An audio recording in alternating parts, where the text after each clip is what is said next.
இந்த 50 நாட்கள் அளவும் தெய்வ கிருபை நமக்கு போதுமானதாக இருந்து ஒவ்வொரு நாளும் தெய்வ சமூகத்திலே வந்து ஒரு புதிய நாளை தொடங்க தேவன் நமக்கு கிருபை பாராட்டினார். ஹல்லேலூயா.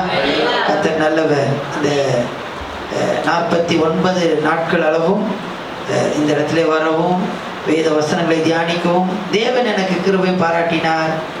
இந்த பகுதி இந்த வேத சத்தியங்களை படிப்பது எனக்கு ஆண்டவர் பெரிய என்னுடைய வாழ்க்கையில் ஆசீர்வாதத்தை கொண்டு வந்தார். ஹல்லேலூயா. தேவனுக்கு மகிமை உண்டாகட்டும். இந்த நாட்களில் இந்த டிவோஷன் ஆரம்பித்த நாட்களில் எங்களுடைய தகப்பனார் கர்த்தருக்குள்ளே நித்திரை அடைந்தார்கள். ஆனால் அப்படிப்பட்டதான இந்த பிரதிகூலமான ஒரு சூழ்நிலையிலும் கூட தொடர்ச்சியாக இங்கே வந்து வேத வசனங்களை தியானிக்க ஆண்டவர் கிருபை பாராட்டினார். உங்களுடைய ஜெபங்களுக்கு நான் நன்றி செலுத்துகிறேன். ஹல்லேலூயா. கர்த்தர் நல்லவர்.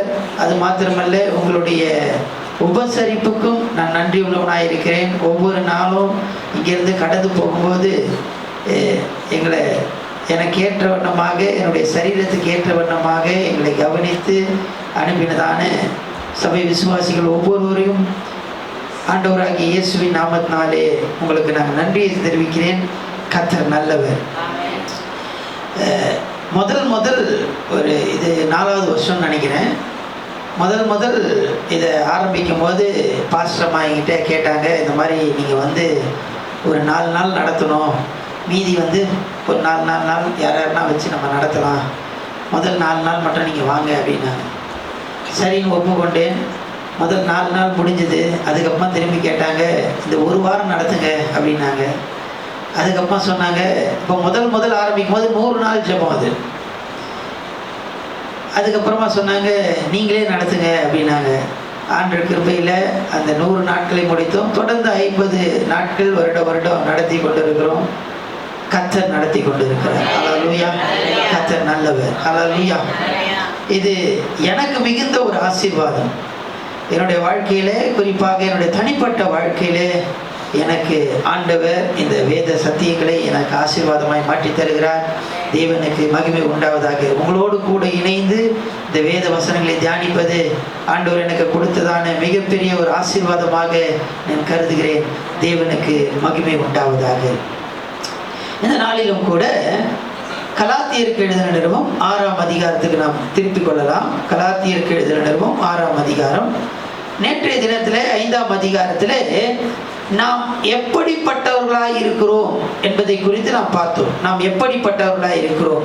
நாம் நிற்கிறோமா, இல்லை நாம் விழுந்து இருக்கிறோமா, வேறு வழியாய் நாம் ஓடுகிறோமா? நாம் ஓடிக்கொண்டு இருக்கிறோம், ஆனால் வேறு வழியாக நாம் ஓடிக்கொண்டு இருக்கிறோமா, அல்லது நமக்குள்ளே புளித்தமா இருக்கிறதா?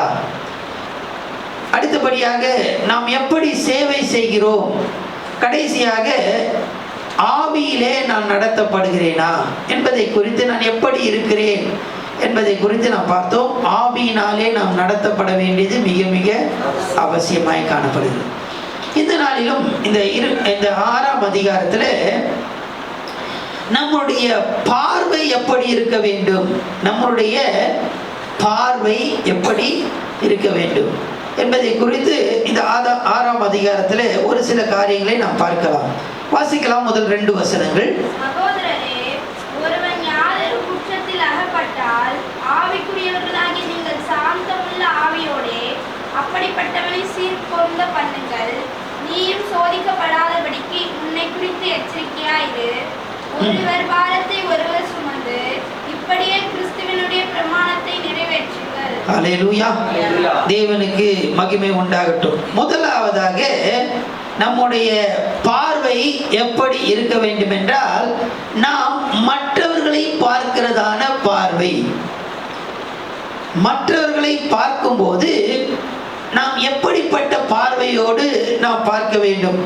சகோதரரே, ஒருவன் யாதொரு குற்றத்தில் அகப்பட்டால், ஒருத்தன் தப்பு செய்தறான், அப்படி இருக்கும்போது அவனை நம்ம எப்படி பார்க்கிறோம்? இல்லை இப்போ எவ்வளோ நாள் சர்ச்சைக்கு வரான், வசனத்தை கேட்டு என்ன பிரயோஜனம் அவனுக்கு? அதனால என்னது, இவனுக்கு கண்டிப்பாக என்ன தான் கொடுக்கணும்? தண்டனை தான் கொடுக்கணும் அப்படின்னு சொல்லி நம்மளுடைய இருக்கிறது. முதலாவதாக நம்முடைய பார்வை எப்படி இருக்க வேண்டும் என்றால், வாசிக்கிறான், ஆவிக்குரியவர்களாகிய நீங்கள் சாந்தமுள்ள ஆவியோடு அப்படிப்பட்டவனை சீர் பொருந்த பண்ணுங்கள். நம்ம எப்படி நம்முடைய பார்வை இருக்கணும்னா, சாந்தமுள்ள ஆவி நமக்கு தேவை. சாந்தமுள்ள ஆவியோடு நாம் மற்றவர்களை பார்க்க வேண்டியது அவசியம். ஹல்லேலூயா. நான் தான் செய்கிறேன்ல, நீங்களும் நான் பாருங்க, டெய்லி காலையில் இந்த 50 நாளும் என்ன பண்ணுறேன், டிவோஷனுக்கு காலையில் வரேன். ஏன் உங்களால் வர முடியல அப்படின்னு சொல்லி கேட்கறது ரொம்ப, ஆனால் அவங்க சூழ்நிலை என்னன்றது நமக்கு தெரியாது. அதனால நம்ம எப்படி பார்க்கணும் அப்படின்னு சொன்னால், மற்றவர்களை சாந்தமுள்ள ஆவியோடு, ஒரு சாந்தத்தோடு நம்ம என்ன பண்ணோம், அணுக வேண்டியது அவசியம். 2ஆம் வசனத்தை வாசிக்கலாம். ஒருவர் பாரத்தை ஒருவர் சுமந்து கிறிஸ்துவினுடைய பிரமாணத்தை நிறைவேற்றுங்கள்.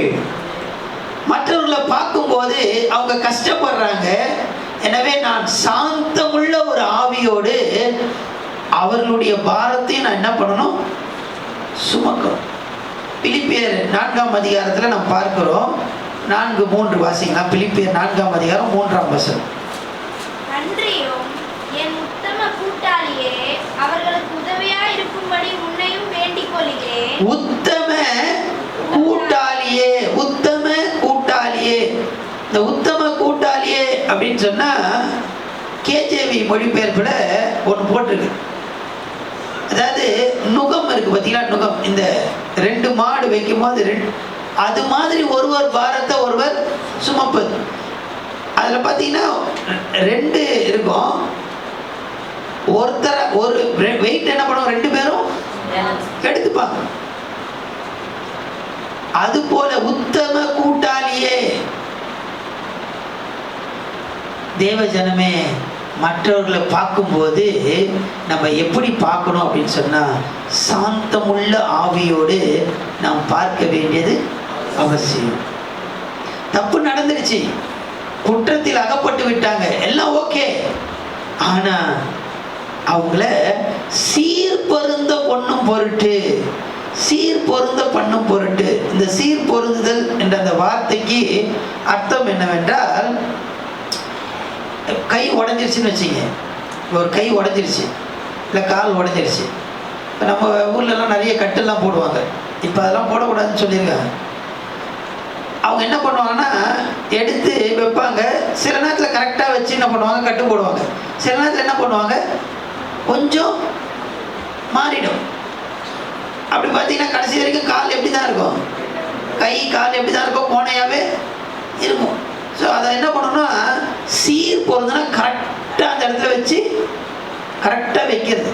அது மாதிரி ஒருத்தவங்க தவறு செய்துட்டாங்கன்னா அவங்கள திரும்பவுமாக நம்ம சாந்தமுள்ள ஆவியோடு அவங்கள அணுகி அவர்களை அந்த இடத்துல கொண்டு வந்து என்ன பண்ணணும், நிறுத்த வேண்டியது அவசியம். இன்னைக்கு நம்மளுடைய பார்வை எப்படி இருக்கிறது, மற்றவர்களை குறித்து நம்முடைய பார்வை எப்படி இருக்கிறது, எப்படி இருக்க வேண்டும் என்றால் சாந்தமுள்ள ஆவியோடு இருக்க வேண்டும். இரண்டாவதாக 3, 4, 5 வசனங்களை வாசிக்கலாம். ஒருவன் தான் ஒன்றுமில்லாதிருந்தும் தன்னை ஒரு பொருட்டென்று எண்ணினால் தன்னைத்தானே வஞ்சிக்கிறவனாவான். அவனவன் தன் தன் சுய கிரியையை சோதித்து பார்க்க கடவன். அப்பொழுது மற்றவனை பார்க்கும்போது அல்ல, தன்னையே பார்க்கும்போது மேன்மை பாராட்ட அவனுக்கு இடம் உண்டாகும். அவனவன் தன் தன் பாரத்தை சுமப்பானே.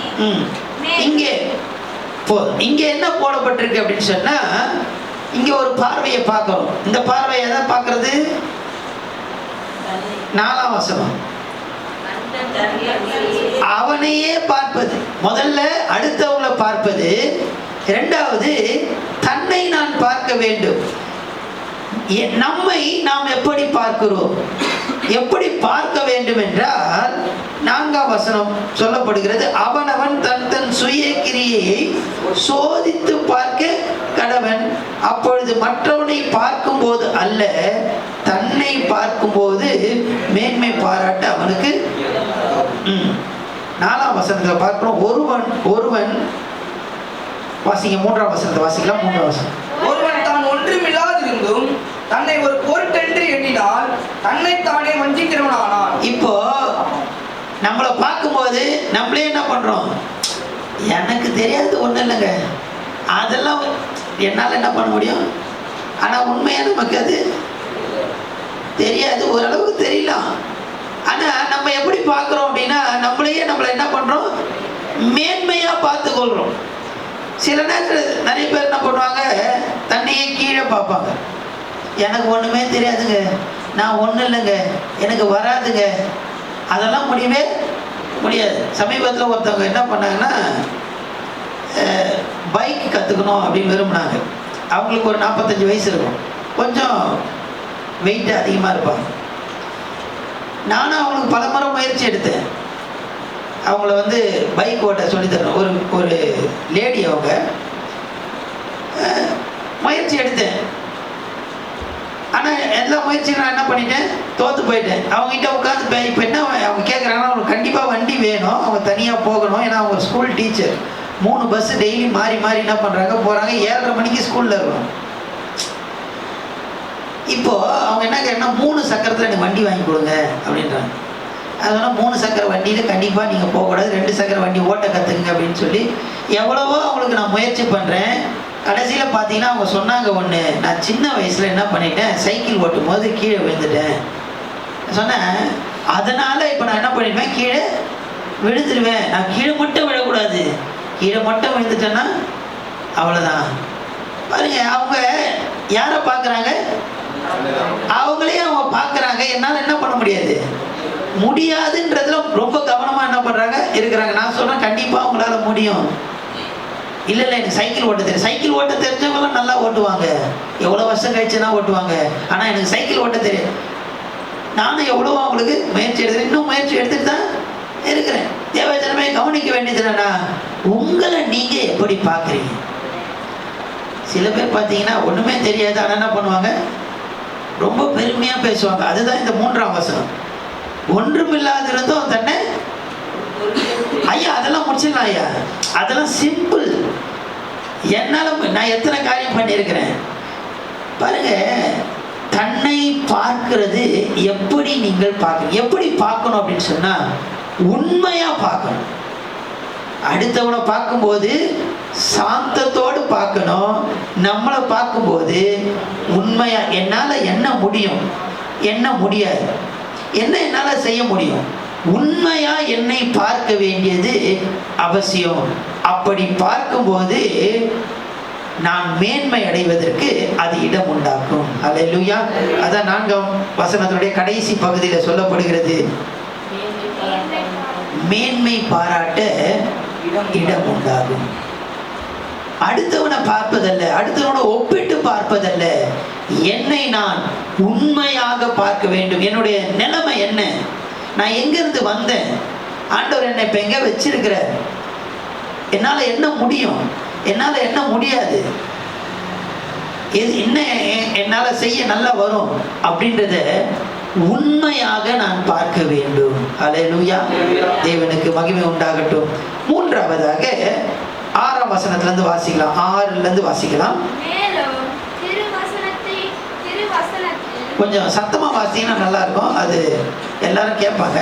மேலும் திருவசனத்தில் உபதேசிக்கப்படுகிறவன் உபதேசிக்கிறவனுக்கு சகல நன்மைகளிலும் பகிர்ந்து கொடுக்க கடவன்.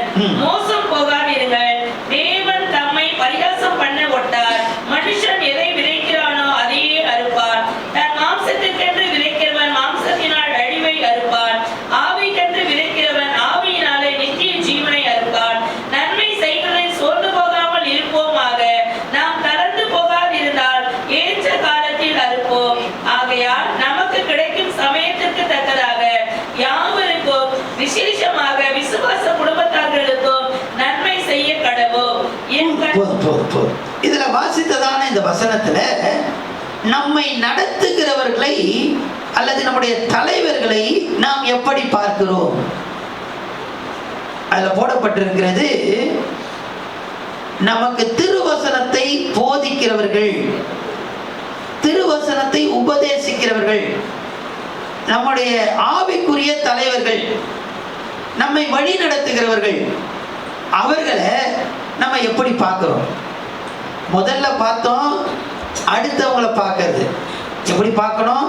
சாந்தமுள்ள ஒரு ஆவியோடு பார்க்க வேண்டும். என்னையே நான் பார்க்கணும். எப்படி பார்க்கணும்? உண்மையா பார்க்கணும். இப்போ என்னுடைய தலைவர்களை நான் பார்க்க வேண்டும். என்னுடைய ஆண்டவர் நம்ம எல்லாருக்கும் ஒரு ஆவிக்குரிய தலைவரை நமக்கு கொடுத்திருக்கிறார். அதான் சொல்லப்பட்டிருக்கு, உன்னுடைய இருதயத்துக்கு ஏற்ற மேய்ப்பர்களை உனக்கு எல்லாருக்கும், எல்லா பாஸ்டரும் எல்லாருக்கும் சொல்லுங்க செட்டாபாது.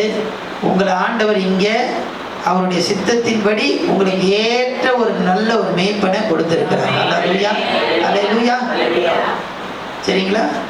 நீங்க இங்க இருக்கிறீங்க அப்படின்னு சொன்னா ஆண்டவருடைய சித்தம். ஆண்டவர் தான் உங்களை என்ன பண்ணிருக்காருங்க? நாட்டி வைத்திருக்கிறார். இந்த தோட்டத்திலே உங்களை நாட்டி இருக்கிறார். அல்லேலூயா. இப்போ இந்த தலைவர்களை நீங்க எப்படி பார்க்குறீங்க? உங்களுக்கு திருவசனத்தை போதிக்கிறவர்கள், உங்களை நன்மையிலே உங்களை நடத்துகிறவர்கள், இவர்களை நாம் எப்படி பாஸ்டர் என்னங்க ஐயா? சமீபத்தில் நாங்கள் இந்த விபிஎஸை பற்றி பேசிட்டு இருந்தோம். நாங்கள் எல்லா சபையும் சேர்ந்து, எங்களுக்கு ஒரு 8 சபை இருக்குது. 8 சபை எல்லாரும் சேர்ந்து நாங்கள் என்ன பண்ணோம், பேசிட்டு இருந்தோம். இப்போ பார்த்தீங்க அப்படின்னு சொன்னால் விசுவாசிங்க என்ன பண்ணுறாங்கன்னா, இந்த விபிஎஸ்க்கு பிள்ளைகளை அனுப்புறது, விபிஎஸ்ஸுக்காக காரியங்களை செய்வதை குறித்து நாங்கள் பேசணும். அதில் பார்த்தீங்கன்னா ரொம்ப மனசு என்னாச்சு, ஊழியக்காரர்கள் எடுக்கிறதான முயற்சி ரொம்ப அதிகம். ஒரு சபையிலும் அவங்க சந்திக்கிறதான காரியத்தெல்லாம் பகிர்ந்து கொண்டாங்க. அவ்வளவு பிரயாசம் எடுக்கிறாங்க. ஆனால் விசுவாசிங்க தன்னுடைய பிள்ளைகளை அனுப்புறதுக்கு, அந்த விபிஎஸ்ல கலந்து கொள்றதுக்கு ரொம்ப கஷ்டப்படுறாங்க. ஒருவேளை இங்கே வந்து அனுப்பிடுவாங்க சில இடங்கள்ல, ஆனால் சில சபைகளில் வந்து அது ரொம்ப அந்த அவங்க என்ன சொல்றாங்கன்னா, பாஸ்டருக்கு என்னங்க ஐயா அவர் வச்சிருவாரு, வெயில்ல என் பிள்ளைகளை என்ன பண்ணோம். அப்போ அவங்க அந்த பாஸ்டர் சொல்றாரு, ஒரு பாஸ்டர் மற்ற கிளாஸுக்கெல்லாம் அனுப்புறாங்க, விபிஎஸ்க்கு அனுப்புறதுக்கு மட்டும் அவங்களுக்கு என்ன இருக்கு, கஷ்டமா இருக்கு. ஸோ நம்மளை நடத்துக்கிறாங்க. அந்த நடத்துகிறவர்களை நாம் எப்படி பார்க்கிறோம்? அவங்க நேரத்துக்கு நம்மளை என்ன பண்ணணும், விபிஎஸ் வைக்கணும்னு நினைக்கிறாங்க. கிளாஸ் முடிஞ்சது நாங்கள் ஊருக்கு போகிறோம் ஐயா, நீங்கள் இந்த டேட்டில் என்ன பண்ணுங்க, மாற்றி வைங்க அப்படின்னு சொல்லி என்ன பண்ணுறாங்க.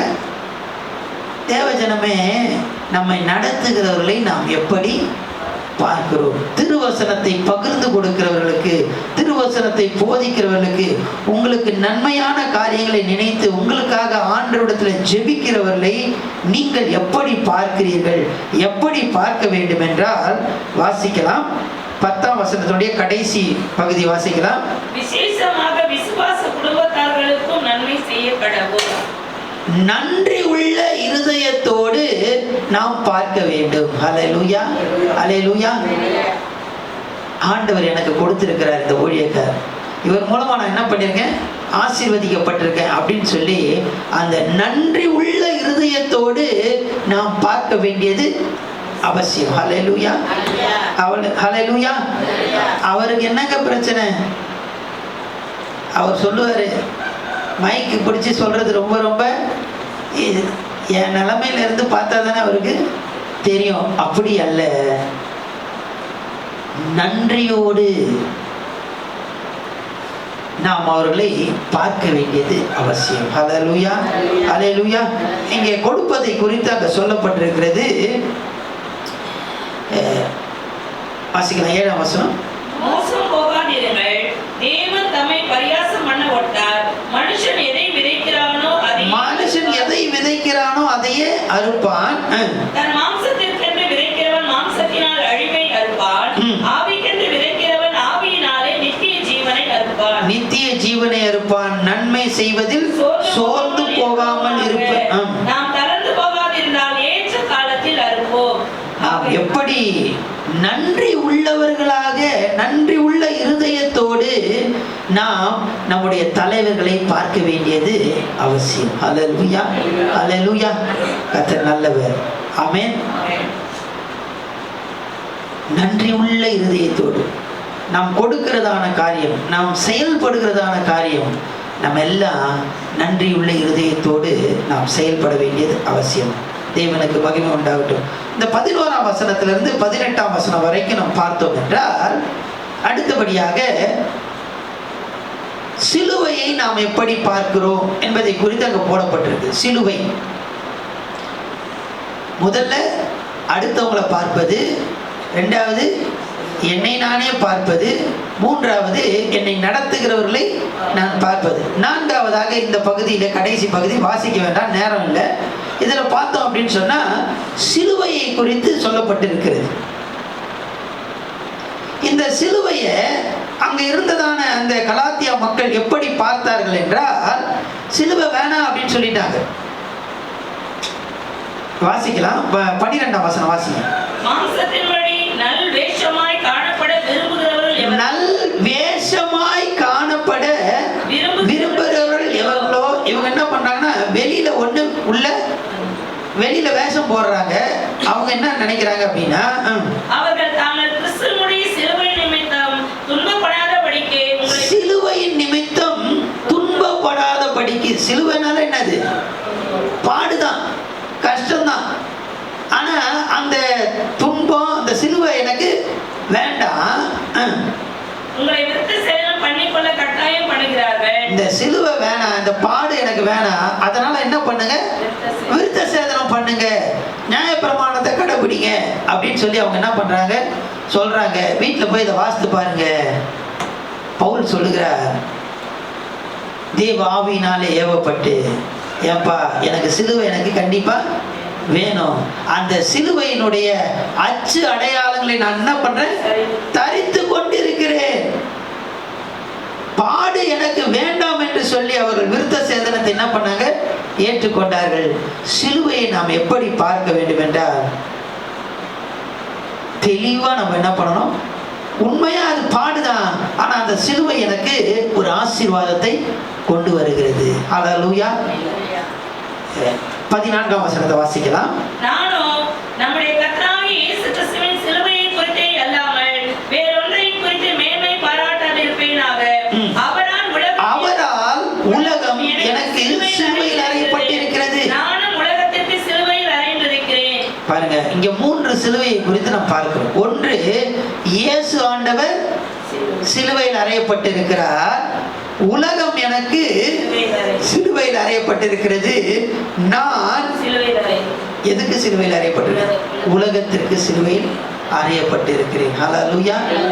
உலகம் சிலுவையில் அறையப்பட்டிருக்கிறது. இயேசு ஆண்டவர் எனக்காக சிலுவையிலே தொங்கினார். நான் சிலுவையிலே அறையப்பட்டிருக்கிறேன். ஹல்லேலூயா. நானும் உலகத்திற்கு சிலுவையில் அறையுண்டிருக்கிறேன். ஹல்லேலூயா. அவங்க பார்த்தாங்க, பார்வை சிலுவை வேண்டாம் அப்படின்னு சொல்லி விருத்த சேதனத்தை ஏற்றுக்கொண்டாங்க. நான் இதை உண்மையாக தெளிவா நான் பார்க்கிறேன், சிலுவை தாங்க எனக்கு ஆசீர்வாதம் அப்படின்னு சொல்லி அந்த சிலுவையிலே என்னை நான் அறையும்படி ஒப்பு கொடுக்கிறேன். ஹல்லேலூயா. ஒவ்வொரு நாளும் உலகம் எனக்கு சிலுவையில் அறையப்பட்டு கொண்டிருக்கிறது. ஹல்லேலூயா, ஹல்லேலூயா. நான் உலகத்துக்கு சிலுவையில் அறையப்பட்டிருக்கிறேன். இதை தெளிவா நம்ம என்ன பண்ணணும்? பார்க்கணும். இதை தெளிவா பார்த்தா மட்டும்தான் இந்த சிலுவையினால் நமக்கு ஆசீர்வாதம் உண்டாகும். ஹல்லேலூயா. இந்த சிலுவையினால் வருகிறதான அந்த அச்சு அடையாளங்களை நான் தரித்து கொண்டிருக்கிறேன் என்று பவுல் அங்கே சுட்டி காண்பிக்கிறதை நாம் பார்க்கிறோம். 17ஆம் வசனத்தை வாசிக்கிறேன். ஒருவனும் எனக்கு வருத்தம் உண்டாக்காது இருப்பானாக. கர்த்தராகிய இயேசு கிறிஸ்துவினுடைய அடையாளங்களை நான் என் சரீரத்திலே தரித்துக் கொண்டிருக்கிறேன். அவங்க எதை தரித்து கொண்டாங்க அப்படின்னு சொன்னா, சிலுவை வேண்டாம். ஏன்னா சிலுவை என்னது? பாடு, வருத்தம், கஷ்டம். அதனால அது வேண்டாம். ஆனா என்னுடைய சரீரத்துல நான் என்ன பண்றேன்? ஒரு அடையாளத்தை ஏற்படுத்தி கொள்ளுகிறேன் அப்படின்னு சொல்லி விருத்த சேதனத்தை செய்து கொண்டார்கள். அந்த விருத்த சேதனை செய்யணும்னு சொல்லி என்ன பண்ணாங்க? எல்லாருக்கும் சொன்னாங்க. புறஜாதிகள் ஆண்டவரை ஏற்றுக்கொண்டு வரும்போது நீங்களும் என்ன பண்ணணும்? விருத்த சேதனம் பண்ணணும்னு சொன்னாங்க. ஆனா இங்கே அந்த அடையாளம் அல்லப்பா, எனக்கு ஒரு அடையாளம் உண்டு.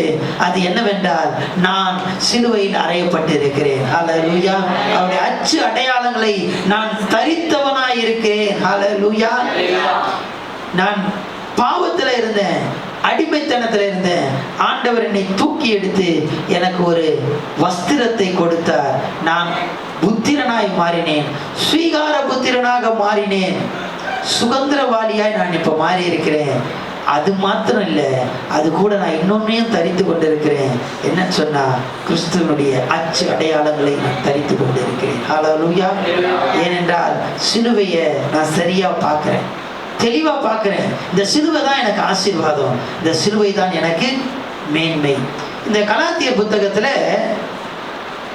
நீங்க வீட்டில் போய் என்ன பண்ணுங்க, கலாத்திய புத்தகத்தை மொத்தமாக நீங்க முதல் அந்த 6 அதிகாரத்தை நீங்க வாசித்து பாருங்க. அதுல அநேக இடத்துல சிலுவை சிலுவை சிலுவை சிலுவைன்னு போடப்பட்டிருக்கும். சரிங்களா?